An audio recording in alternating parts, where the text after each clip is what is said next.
혹시 거절하는 게 너무 힘들어서 그냥 내가 좀 참고 말자, 내가 손해보고 말자, 그렇게 생각하며 살아오신 분 계신가요? 저는 평생을 그렇게 살아온 30대 여자입니다. 남들의 부탁을 거절하는 것이 너무 어려웠고 제 의견을 내세우는 것도 저에겐 너무 어려운 일이었어요. 그래서 저는 늘 네, 괜찮아요 라고 말하는 사람이었습니다. 그것이 평화를 지키는 가장 현명한 방법이자 착하게 사는 것이라고 미련하게 믿어왔던 거죠. 그런데 제가 마땅히 했어야 했지만 차마 하지 못했던 그 거절이 결국 제 인생의 거대한 균열을 만들게 될 줄은 꿈에도 몰랐습니다. 지금부터 저에게 있었던 그 황당하고도 기막힌 사연을 들려드리겠습니다. 저는 그간 공부 잘하고 말썽 한번 안 피운 착한 딸로 큰 문제 없이 살아왔습니다. 부모님이 원하시는 대학교와 학과에 들어가게 되었고 졸업 후에도 꽤 괜찮은 식품회사에서 연구원으로 일을 했어요. 부모님은 주변 분들께 늘 제 자랑을 하고 다니셨습니다. 저도 부모님이 저를 계속 자랑스러워하고 또 누구나 부러워할 만한 딸로 살고 싶었습니다. 그리고 그건 결혼까지 이어졌어요. 어느 날 엄마는 한 남자의 사진을 보여주셨습니다. 저랑 비슷한 또래로 보였고 인상이 반듯하고 남자답게 생겼더라고요. 어떠니? 남자다워 보이고 잘생겼지? S그룹 다녀. 아버지는 한의원 원장님이시고. 뭐예요? 선보라고요? 그래, 이 엄마가 나랑 같은 문화센터 다니거든. 아들 나이가 32인데 마침 너랑 나이 차이도 딱 되고 형편이나 수준도 엇비슷하고 그리고 무엇보다 경숙 씨가 시어머니감으로 너무 괜찮아. 이해심 많고 착하고 이 집 며느리 자리가 딱 네 자리 같아. 엄마는 신나셔서 그 친구분 아들을 만나보라고 하셨습니다. 저는 별로 남자를 만날 생각이 없었고 내키지도 않았습니다. 하지만 엄마 말을 곧이곧대로 듣는 딸이다 보니 알겠다고 했죠. 그렇게 저는 선자리에 나가게 되었는데 엄마 친구분의 아들이었던 그 남자의 이름은 강현민이었고 사진만큼이나 실물도 인상이 좋았어요. 남자답고 씩씩하고 적극적이었고요. 그 남자가 그러더군요. 보통 부모님이 주선한 선자리는 마음에 안 드는 경우가 많은데 저는 마음에 든다고요. 부모님도 적극적으로 밀어주시니 서로 잘 만나보자고 했죠. 저도 현민 씨가 나쁘진 않았지만 그렇다고 이성적으로 몹시 끌리고 좋지도 않았습니다. 물론 객관적으로도 괜찮은 조건의 사람이긴 하지만 끌림은 좀 부족했어요. 그래서 사실 또 보고 싶은 생각은 없었습니다. 마음에서 딱 이 남자 싶은 생각이 없었던 건데 어떠냐고 묻는 엄마에게 솔직하게 말하지 못했습니다. 그냥 괜찮은 것 같다고 대충 얼버무렸죠. 그 뒤로 현민 씨는 종종 연락이 왔지만 저는 딱히 보고 싶진 않아서 이래저래 피했습니다. 그런데 얼마 뒤 제가 몸살이 와서 아픈 날이 있었는데요. 그걸 알게 된 강현민 씨가 집 근처로 찾아왔습니다. 그리고 죽이랑 약을 사들고 와서는 저희 엄마를 통해 전해주고 간 겁니다.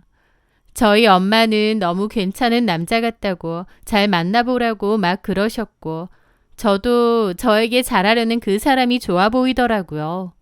사실 진짜 마음으로 내켰다기보다 부모님도 좋아하시고 조건도 맞고 나도 그렇게 나쁘지 않은 감정이니 만나보자 생각했던 것 같습니다. 제 마음에 귀 기울이기보다 부모님의 선택이나 주위의 시선을 많이 의식했던 것 같기도 하네요. 그렇게 저도 현민 씨의 마음을 받아들이고 교제를 시작했어요. 애초에 부모님이 소개해 주신 만남이었다 보니 현민 씨와 만나는 데 있어서 거리낄 점은 전혀 없었습니다. 현민 씨는 능력도 좋고 사회성도 좋고 성실한 1등 신랑감 같은 사람이었어요. 적당히 눈치도 빠르고 야망도 있고 성격도 서글서글하고 어느 하나 특별히 빠질 것 없이 두루두루 괜찮은 사람이었어요. 그렇게 저희는 1년 정도를 만나오다가 결혼 약속도 잡게 되었습니다. 인사를 드리러 갔는데 현민 씨 어머님은 성격이 몹시 밝고 온화하신 것 같았습니다.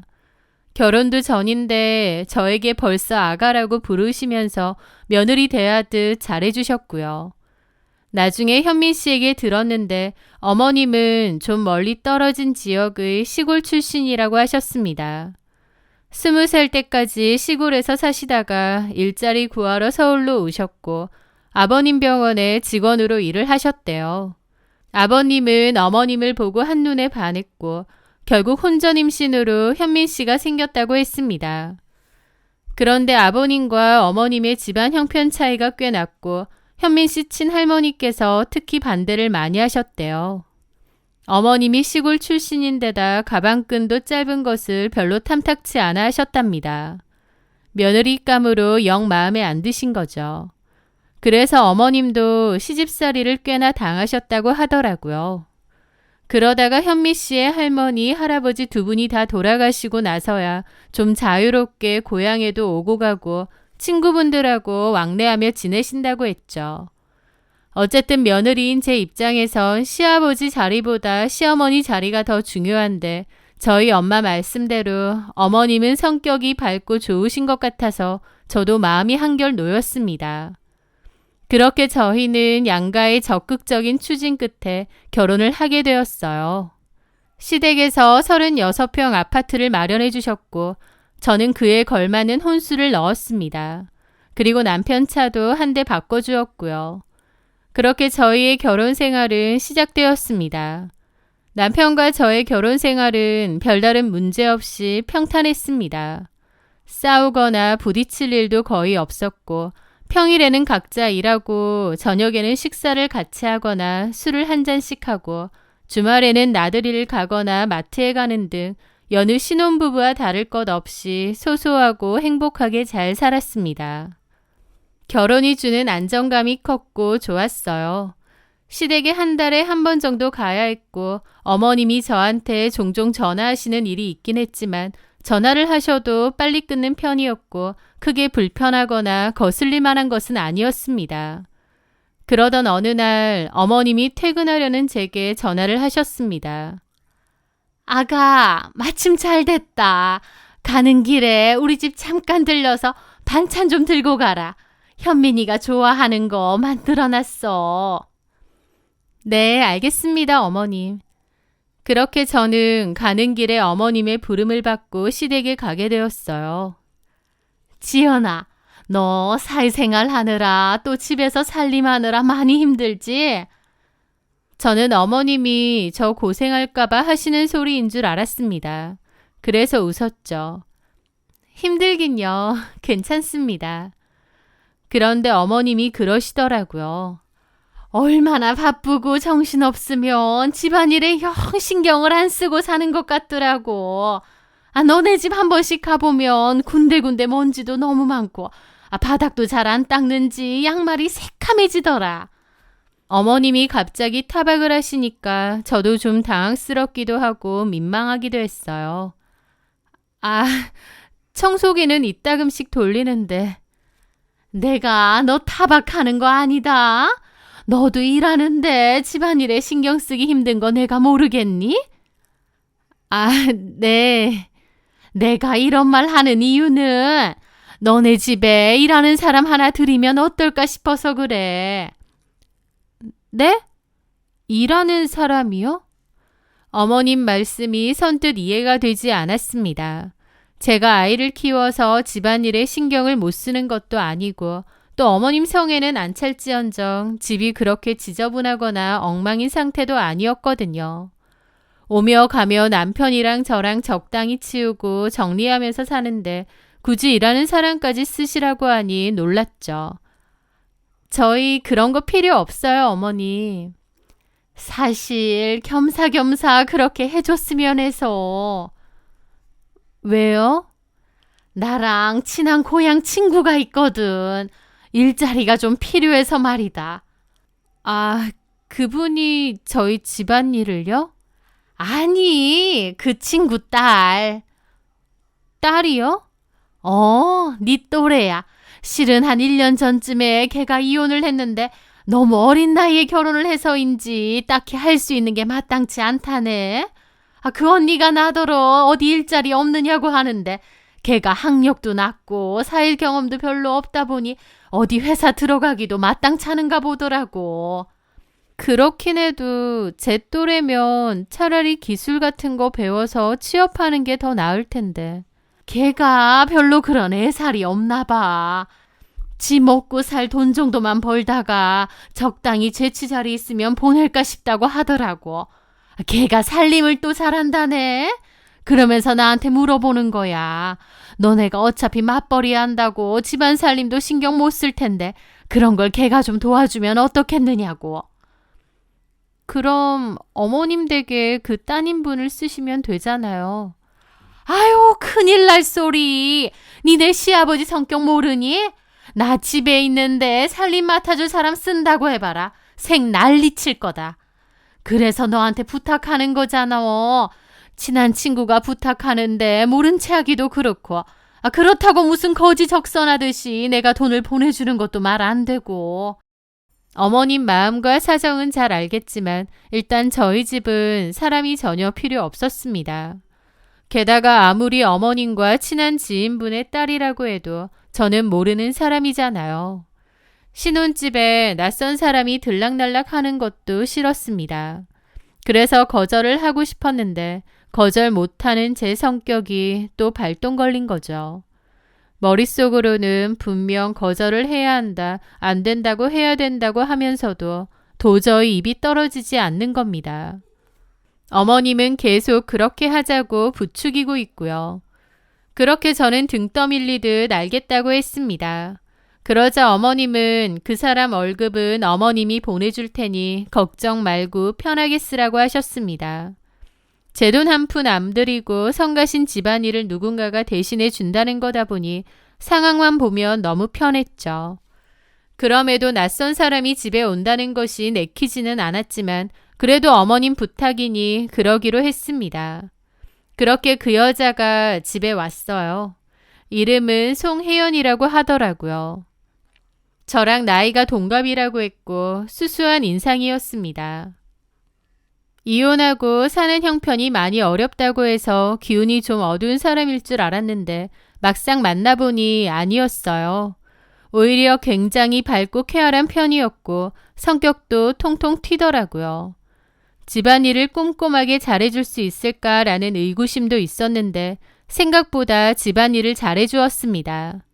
집도 반질반질하고 어머님께 받은 카드로 식재료 사서 반찬이나 음식도 잘 만들어뒀죠. 확실히 집안은 사람을 쓰고 안 쓰고의 차이가 컸습니다. 저는 혜연 씨에게 손끝이 야무진 것 같다고 칭찬을 했어요. 그랬더니 실은 그런 얘기 많이 들었어요. 어렸을 때부터 제가 집안 살림 거의 다 하다 보니 저 K 장녀거든요. 음식 준비도 제가 다 해서 엄마보다 제가 음식도 더 잘해요. 아, 그러셨구나. 제가 공부는 좀 못하고 별로 관심도 없었는데요. 이상하게 집안일 하는 거 너무 재밌는 거예요. 어머, 그래요? 집안일 하는 게 혜연 씨한테 딱인가 봐요. 그것도 능력이죠. 한다고 다 잘하나요? 저 같은 경우는 이렇게 야무지게 못하거든요. 제 칭찬에 혜연 씨는 기분이 좋은지 입술을 막 실룩거렸습니다. 빈말이 아니라 정말 집안일을 잘해주다 보니 저로서는 너무 고맙기도 하고 좋더라고요. 처음엔 낯선 사람이 집에 드나든다는 게 꺼림칙했지만 익숙해지고 나니까 너무 편하기도 하고요. 어머님이 따로 월급을 주신다는 건 알지만 고마운 마음에 제가 따로 백화점 상품권 같은 것도 한 번씩 선물하고 백화점에서 식료품 같은 것도 사서 선물로 종종 주기도 했습니다. 집에 들고 가서 먹으라고요. 그렇게 계속 서로 좋게 지냈으면 좋은데 머지않아 문제가 생겼습니다. 시기상으론 그 여자가 저희 집에 드나든 지 반년 정도가 지났을 때였겠네요. 언젠가부터 뭔가 좀 이상하더라고요.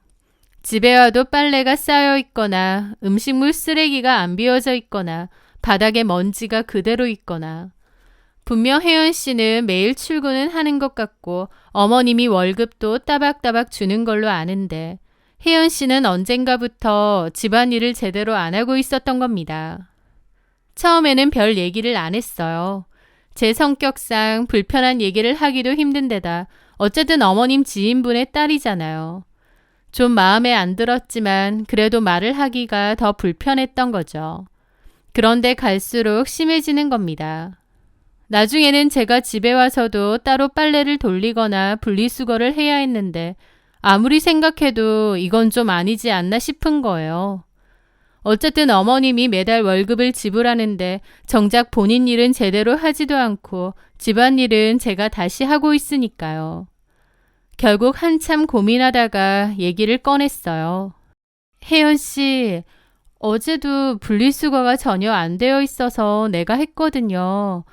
음식물 쓰레기도 내가 비우고 또 거실 바닥도 청소기를 꽤 안 밀었는지 먼지가 많더라고요. 제 딴에는 조심스럽게 말했는데 혜연 씨 표정이 확 굳어지는 겁니다. 그래요? 내가 분리수거 안 비웠나? 깜빡했나 보네요. 어제만 그런 게 아니라 요즘 좀 집안일이 안 되어 있을 때가 많아서 제가 집에 와서 집안일 다시 할 때가 많거든요. 그 말에 혜연 씨는 좀 기분 나쁜 표정을 짓더니 고개를 끄덕이더라고요. 아, 그래요? 죄송해요. 제가 신경 좀 쓸게요. 그리고선 자리를 확 박차고 일어나선 가버리는 겁니다. 제 딴에도 고민 한참 하다가 조심스레 말한 건데 반응이 저러니 좀 벙찌더라고요. 그런데 다음날 어머님이 화가 나서 전화가 왔어요. 얘 지연아, 너 어제 혜연이한테 뭐라고 했니? 네? 얘 아무리 너네 집 가사일 봐준다고 해도 나랑 친한 친구 딸이라고 했잖아. 알죠, 어머님. 그렇긴 한데 혜연 씨가 집안일을 제대로 안 하는 것 같아요. 아, 그렇다고 해도 그렇게 뭐라고 하면 어떡하니? 저 막 뭐라고 하지 않았어요. 엄청 조심스럽게 얘기했는데. 뭔 소리야. 엄청 기분 나쁘게 뭐라고 했다고 속상해했대.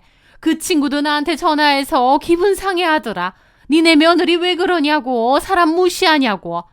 그 말에 저도 당혹스러웠습니다. 오히려 저는 눈치 보면서 조심스럽게 말을 했고 혜연 씨야말로 제 말 듣자마자 기분 나쁜 티를 팍팍 내면서 집에 갔거든요. 너무 황당하고 그때부턴 혜연 씨가 좀 불편해졌습니다. 살림을 도와주기로 한 사람이 살림을 제대로 안 하는데 여전히 저희 집에 드나드는 상황이었으니까요. 그런데 이 얘기를 남편에게 했더니 남편마저 그러는 겁니다. 그냥 냅둬. 아니, 왜 그래야 돼? 어머님이 월급도 주시잖아. 사실상 진짜 일하는 사람이라기보다 엄마가 친구 딸 용돈 줄 구실로 일을 하는 것뿐이잖아. 아니, 그런 게 어딨어. 어쨌든 돈 받고 일을 하기로 한 거고 그것 때문에 우리 집 드나드는 거잖아. 엄마 친하신 분이고 사이 틀어지면 안 되니까 그냥 그러려니 하자. 어? 하면서 대수롭지 않아 하는데 저는 도저히 이 상황이 이해도 안 되더라고요. 그럴 거면 안 오는 게 낫죠. 일도 안 해줄 건데 가족도 아닌 사람이 집에 수시로 드나든다는 게 마냥 좋을 수는 없잖아요. 돈은 돈대로 주면서 저는 저대로 집안일을 따로 계속해야 하니 이게 무슨 말도 안 되는 상황인지. 하지만 남편의 말에 그냥 알겠다고 하고 더 이상 거론하지 않았습니다. 이해도 안 되고 이상했지만 괜히 나서서 분란 만드는 게 더 피곤했거든요. 사실 아니다 싶으면 강하게 말을 했어야 하는데 그놈의 제 성격상 또 가만히 있었던 거죠. 그런데 남편까지도 왜 제 편을 안 들고 혜연 씨를 두둔했는지 얼마 지나지 않아 알게 되었습니다. 그날은 저희 팀이 회식을 하기로 한 날이었는데요. 회식이 갑자기 취소가 되어서 계획과 달리 곧장 집으로 가게 되었죠. 그런데 현관문에 들어서 보니 혜연 씨의 신발이 있는 겁니다. 혜연 씨는 보통 남편과 제가 퇴근하기 전에 집에 가거든요. 그런데 그날은 아직까지도 안 가고 있었던 거예요. 어리둥절한 기분에 중문을 열고 들어가는데 뜬금없이 안방에서 웃음소리가 들리는 겁니다. 여자 웃음소리가요. 순간 심장이 덜컥 내려앉아 다급히 안방문을 확 열었는데 혜연 씨가 저희 안방에 딸린 베란다에서 옷을 널고 있었어요. 그리고 혜연 씨 옆에는 저희 남편이 있었고요. 그런데 느낌이 둘이서 뭔가 장난치다가 제가 들어오니까 뚝 하고 멈춘 것 같았습니다. 혜연 씨는 왜 아직도 안 가고 저기 있고 남편은 또 왜 저기 옆에 있나 싶고 이 상황이 뭔가 싶어서 어이없어서 쳐다보고 있었죠. 1, 2초간의 정적 끝에 남편이 허둥지둥거리며 말하더군요.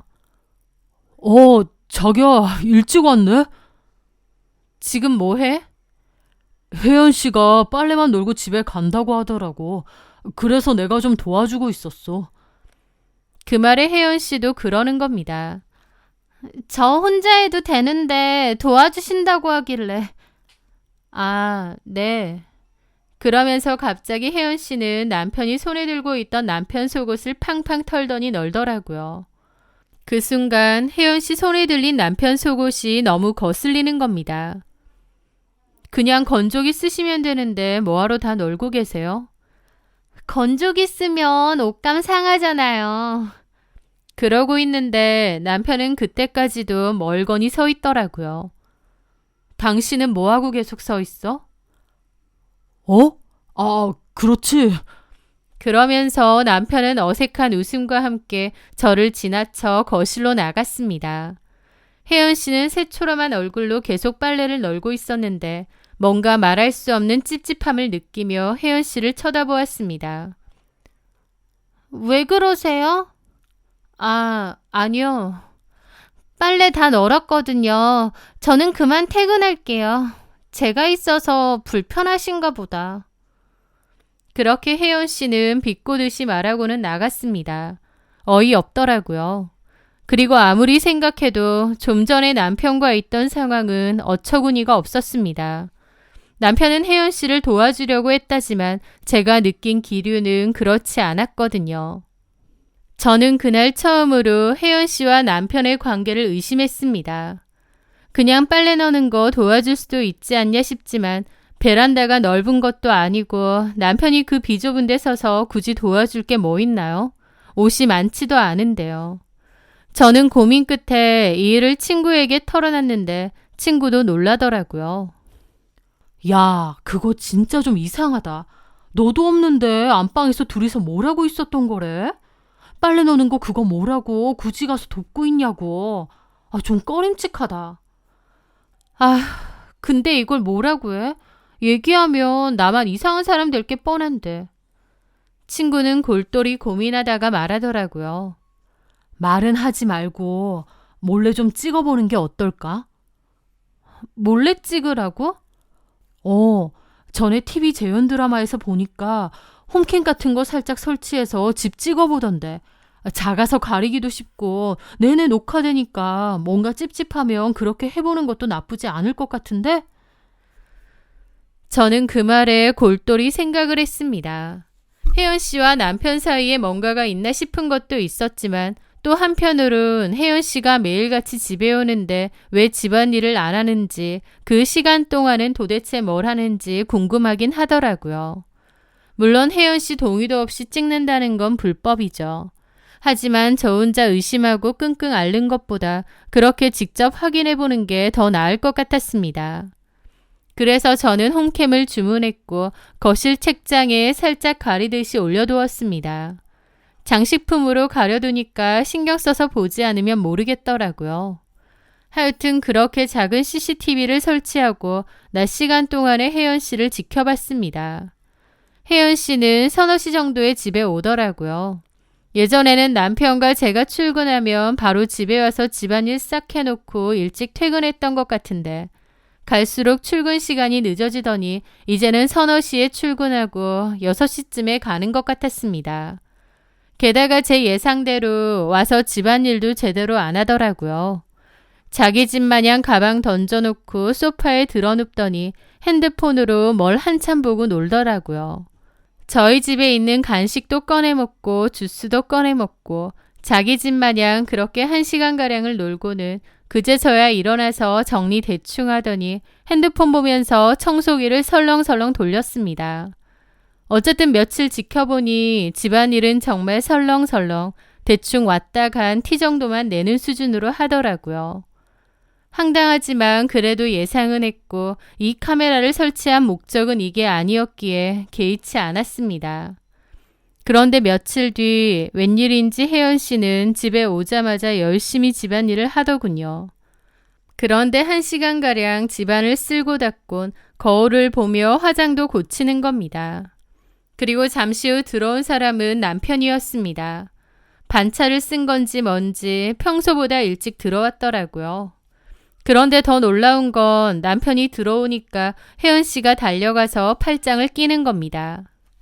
저는 사무실에서 핸드폰으로 그 광경을 보다가 너무 놀라서 소리까지 지를 뻔했습니다. 남편도 익숙한 듯 혜연 씨 허리를 껴안은 채 집 안으로 들어왔어요. 제가 설치한 홈캠은 목소리까지 다 들리는데 둘의 대화도 가관이었습니다. 현미 씨, 오늘 일찍 왔네. 외근 갔다가 바로 왔어. 나 보고 싶어서 날아온 거야? 뭐 그렇지. 저녁 뭐 해놨어? 자기가 김치찌개 먹고 싶다고 카톡 보냈잖아. 그래서 만들었지. 와, 어쩐지 냄새 좋다. 끓여놨으니까 나중에 마누라 오면 같이 드셔. 나는 실컷 끓이고 먹지도 못하네. 하면서 토라진 표정을 짓더라고요. 치, 삐지기는. 아니면 지금 같이 먹고 갈래? 됐어. 하더니 벼랑간 남편한테 안기더라고요. 그러자 남편은 혜연 씨 엉덩이를 막 만지는 겁니다. 혜연 씨도 깨르르거리며 웃고요. 둘이서 장난치고 난리 연병을 떠는데 너무 충격적이고 더럽고 설마 했는데 그 둘은 진짜 외도를 저지르고 있었습니다. 도대체 언제부터였을까 온몸이 떨리고 머리가 아찔해졌죠. 저는 일단 그 녹화본을 잘 저장해 두었습니다. 그리고 앞으로 어떻게 해야 할지 생각했어요.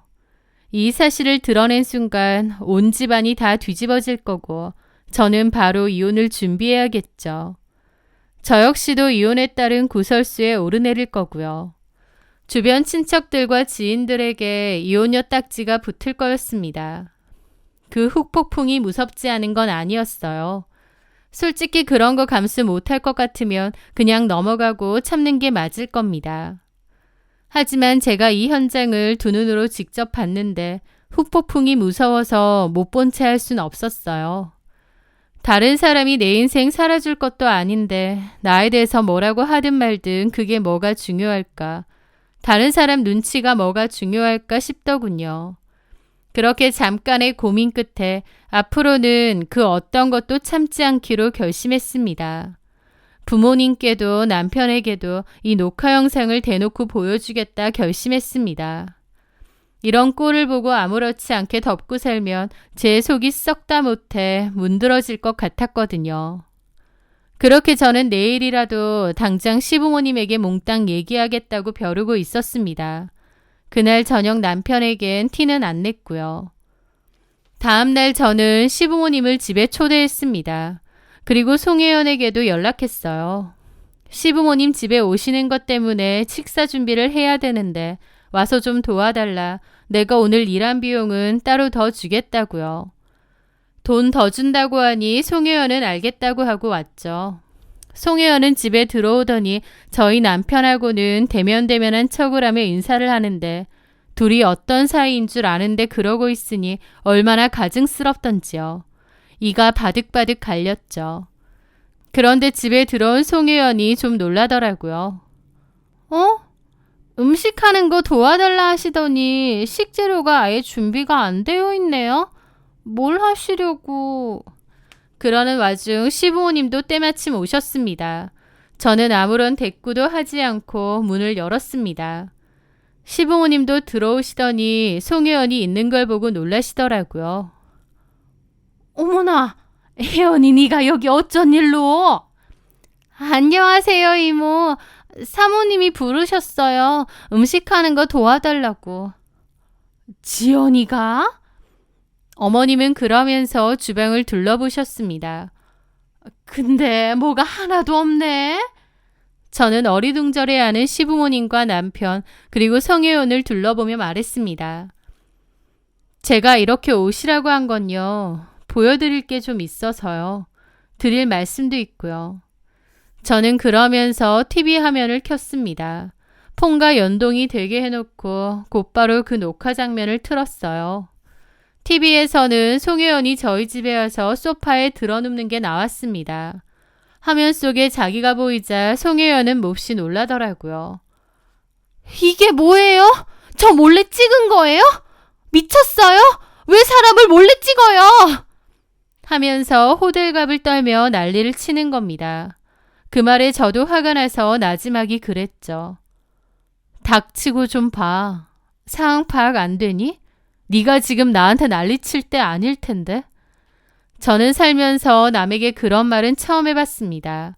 하지만 그때는 너무 화가 나서 눈이 뒤집히더라고요. 제 말에 송혜연은 그제야 아차 싶은지 아무 말 안 했습니다. 그리고 잠시 후 화면에서 남편이 등장했고 둘이서 그 난리치는 것도 다 나왔습니다. 남편도 충격받고 입이 떡 벌어졌죠. 이런 게 찍히고 있을 거라곤 상상도 못했을 테니까요. 어머님, 아버님도 경악하는 건 똑같았죠. 이게 무슨... 강현미, 너 이게 다 뭐야? 혜연아! 그 말에 송혜연과 남편은 꿀먹은 벙어리가 되어 아무 말도 못하더라고요. 얼굴만 시뻘개진 채로요. 두 사람 사이가 뭔가 좀 이상해 보여서 제가 몰래 녹화를 했습니다. 설마 했는데 이런 게 찍혀 있더라고요. 남편은 벌컥 저에게 성질을 내더군요. 나한테 말을 하지 이게 무슨 짓이야. 게다가 엄마 아빠까지 불러놓고. 웃기고 있네. 내가 당신한테 뭐 하러 말해. 왜? 어머님 아버님 보기에 창피하긴 하니? 아버님도 화가 머리 끝까지 나셔서 어머님께 따졌죠. 쟤 당신 고향 친구 딸 아냐? 맞는데. 내가 쓸데없는 짓 하지 말라고 했지. 애들 사는 신혼집에 저런 애를 왜 부려들여 드리긴. 아버님이 화가 나서 소리를 질렀고 어머님은 어쩔 줄을 몰라 하더니 송혜연을 노려보시더라고요. 야, 너 어떻게 이럴 수가 있어? 내가 너 이러라고 매달 월급 따박따박 준 줄 알아? 죄송합니다, 이모. 이모는 누가 이모야? 사는 꼬라지가 불쌍해서 돈이라도 지어주려는데 할 줄 아는 것도 없다 그래서 집안일이라도 하라 했더니 감히 내 아들을 꼬셔? 너 미쳤니? 누굴 건드리고 넘봐? 그 말에 송혜연도 긁혔는지 노려보더라고요. 제가 잘못한 건 맞지만 이모 말씀도 너무 하시네요. 제가 뭐 어때서요? 뭐가 어째? 애 딸린 이혼녀에 직장도 제대로 없고 학교도 똑바로 안 나온 주제에 네 꼬라지를 네가 몰라? 참나, 이혼녀인 것만 빼면 이모님도 저랑 별반 다를 거 없지 않나요? 엄마한테 들어보니 이모님도 시집 올 때 쥐뿔도 없는 상태에서 이모부님 꼬셔서 결혼하신 거라던데요. 이모님이나 저나 뭐가 달라요? 송혜연도 대단하더라고요. 그 와중에 지 긁혔다고 저희 어머님한테 빈정대고 있는 겁니다. 어머님이 제일 싫어하는 소리를 하면서요. 어머님 그 말에 혈압 제대로 올라서 얼굴이 시뻘개지고 몸을 부들부들 떨었죠. 뭐야? 이게 미쳤나 정말? 내가 이런 년인지도 모르고 도와준답시고 불렀네. 너네 엄마가 그따위로 말을? 저 현미 씨 좋아해요. 현미 씨도 저 좋다고 하고요. 차라리 잘 됐어요. 그치 현미 씨. 와이프랑 이혼하고 나랑 살고 싶댔잖아. 말씀드려. 송혜연은 생각보다 뻔뻔하게 나왔고 어머님은 뒷목 잡고 쓰러지기 직전이었습니다. 저는 팔짱 끼고 그 꼬라지를 보고 있었죠. 강현미, 네가 말해봐. 이게 다 진짜야? 너도 얘가 그렇게 좋아? 어머님의 물음에 남편은 쩔쩔매며 비겁하게 한 발 물러나더군요. 아니, 난 그런 것까진 아니고 제가 몸으로 들이대니까. 그 말에 송혜연은 눈이 뒤집히더군요. 오빠, 그렇게 말 안 했잖아. 나 좋다며. 와이프 쫓아낼 테니까 그냥 나보고 이 집 들어 앉으라며. 야, 그건 그냥 한 소리지. 그걸 믿냐? 내가 미치지 않고서야 너랑 왜? 뭐라고? 야, 이 새끼야. 그럼 너 나 갖고 놀았어? 뭘 갖고 놀아. 말이야 바른 말이지. 네가 먼저 들이댔잖아. 하면서 둘 사이에서도 서로를 탓하며 큰 소리가 났죠. 아주 가관이다 싶었습니다. 둘 다 발정나서 놀아날 땐 언제고 이제 와서 네가 꼬셨네 내가 꼬셨네 어이가 없었죠. 나한테는 와이프랑 이혼하고 나랑 살겠다느니 어쩌느니 개수작 부려놓고 이제 와서 딴소리야? 나 너 고소할 거야. 그 말에 남편은 실성한 듯 웃더라고요. 와, 진짜 무식하면 입을 열지 마. 입에서 나온다고 다 말인 줄 아냐? 네가 뭘로 나를 고소할 건데. 코미디 찍냐? 아무리 멍청해도 앞뒤 분간도 못해. 너랑 나랑 불륜이고 애초에 너도 내가 유부남인 거 다 알고 만났는데 고소 같은 소리 하네. 와, 이런 똥멍청이랑 내가 미쳤지. 뭐 이 새끼야? 하더니 송혜연이 갑자기 남편 뺨을 갈기는 겁니다. 저도 너무 놀라고 어머님도 소리를 질렀죠. 그런데 남편도 눈이 돌더니 송혜연 뺨을 똑같이 갈겼습니다. 그리고는 송혜연이 악을 쓰며 남편의 얼굴을 잡아뜯었고 어머님이 시겁하면서 둘을 말리더라고요. 송혜연도 눈이 뒤집혀 남편의 머리채니 옷깃이니 다 잡아당기고 남편도 그만하라고 밀치고 그걸 지켜보는 저는 가관이다 싶었고요. 그렇게 생난리였고 아버님이 그만하라고 고함 지르고 나서야 겨우 일단락되었습니다. 아버님은 집안꼴 개판이라며 분노에 못 이겨 그대로 집을 나가셨고 어머님은 저를 붙잡고 어떻게 할 거냐 이혼할 거냐 그랬습니다. 저는 이런 꼴 보고 못 산다고 나 이혼해 줄 테니 둘이 결혼시키시라 그랬습니다. 그러자 뒤로 꺽꺽 넘어가면서 미쳤느냐 저런 애를 어떻게 며느리로 들이냐고 저기 집에 당장 쫓아낼 테니 다시 생각해보라고 방방 뛰셨죠. 그러더니 갑자기 화가 나시는지 송혜연 머리채를 휘어잡는 겁니다. 평소에 온화하고 밝은 어머님의 모습하고는 180도 다르게 눈이 뒤집혀서 송혜연 머리채를 죽일 듯이 뜯고 때리기 시작하는데 옆에서 지켜보는데 무서울 지경이었습니다. 저도 송혜연이 미웠지만 맞는 걸 지켜보는데 진짜 죽을 것 같아서 제가 겨우 뜯어말렸습니다. 그런데도 남편 놈은 그 와중에 모른 채 하고 있더라고요. 송혜연은 머리 다 뜯기고 코피 흘리면서 엉엉 땅을 치고 우는데 머리가 어질어질 하더라고요. 저는 도저히 거기 못 있겠어서 알아서 하라고 하고 그냥 집 나왔습니다. 내가 지금 무슨 상황을 보고 있나 싶어서요. 곧바로 친정으로 가 친정 부모님께도 이 사실을 다 알렸습니다. 친정 부모님도 시부모님께 전화해서 한바탕 난리를 쳤죠. 그 어머님은 송혜연 엄마인 고향 친구에게 전화해서 불쌍해서 도와주려고 했는데 딸년 교육을 어떻게 시켰느냐 악다구니를 쓰셨다고 합니다. 그런데 설상가상으로 송혜연 엄마는 네 아들이 내 딸 갖고 놀았다. 그리고 애를 이렇게 곤죽이 되도록 패느냐며 가만 안 둔다고 거품 물었다고 하더군요. 그리고 나서 송혜연 엄마가 남편 회사로 투서까지 보내서 남편 회사도 통째로 뒤집어졌다고 했죠. 아마 송혜연이란 여자를 저희 집에 들였을 때부터 이 모든 풍비박산은 예견되었던 것 같습니다. 송혜연은 애초에 착실하게 집안일 해주고 성실하게 월급 받아가며 살 여자가 아니었던 것 같아요. 남의 남자든 뭐든 가로채서 재취할 생각밖에 없었던 거죠. 게다가 남편 역시도 겉으로는 착실하고 건실해 보였지만 사실은 언제든지 제 뒤통수를 칠 준비가 되어 있던 그런 남자였고요.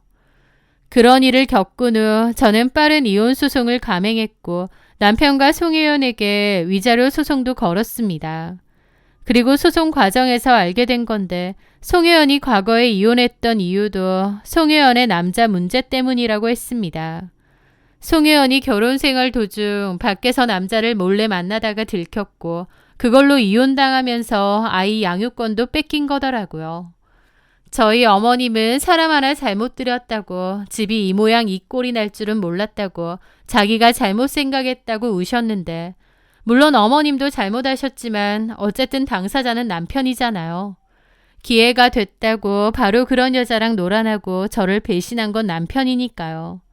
송혜연도 잘못이지만 본인 아들이 더 큰 잘못이라는 건 어머님도 끝까지 모르시는 것 같더군요.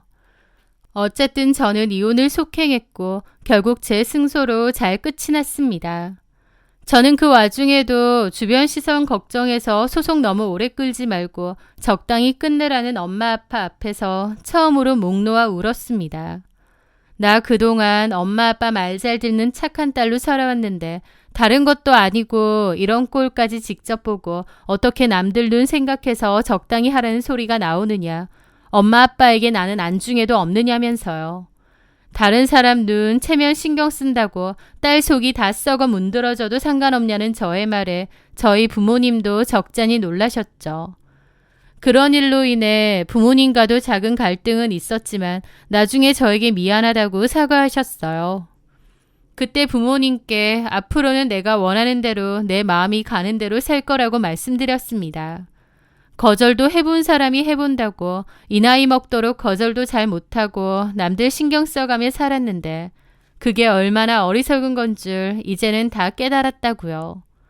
비록 이혼녀 딱지도 얻었지만 이혼 결정도 그걸 터트린 것도 다른 사람 눈치, 체면 이런 거 안 보고 제 스스로 결정하고 선택한 일이어서 그런지 오히려 속은 후련하고 시원합니다. 이런 일 겪으면서 저도 한층 더 성숙해졌다고 생각합니다. 그리고 앞으로도 제 마음의 귀를 많이 기울이며 살려고 하고요. 제 사연 들어주셔서 감사합니다.